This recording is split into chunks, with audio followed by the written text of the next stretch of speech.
Emmanuel, you worked alongside probably the most iconic and most well-known broadcasters, at least local on the circuit over here, and even around the country, and that's John Sterling. When John passed, what was your first reaction?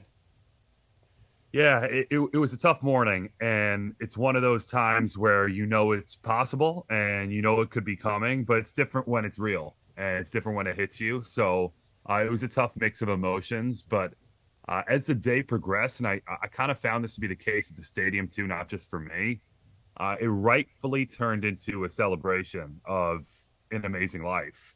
Like John Sterling, on top of broadcasting and his love of the game and his love of the Yankees, he accomplished everything he wanted to in life between his family and his broadcast, the way he owned it, and he was completely authentically himself.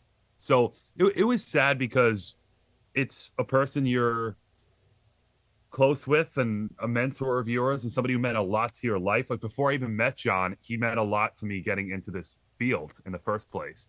And seeing him go, that's never easy. But I think everybody acknowledged, as much as this is, wow, we missed the guy immensely. It's he had an amazing life, and let's celebrate that. I think that's what everybody did. So Emmanuel, you worked with him, you sat next to him, you filled in for him, and I think you just alluded to it. What was John like when the microphones were off? And what people maybe misunderstood the most about him. And I think you just mentioned that in terms of him helping you get into the industry and such. Could you elaborate on that? Yeah, if you talk about misunderstanding, the one misunderstanding is that here's this guy who's a showman on the air and is incredibly entertaining. And I think people tend to take that as, oh, wow, that can't be a great guy. Like, that's a guy who's about himself. And that couldn't be further from the truth. Like John Sterling, who you get on the air in terms of the booming voice and the character you get on the air, that's exactly who he is. Like, don't be wrong about that. But at the same time, he is this kind-hearted, really genuinely nice guy.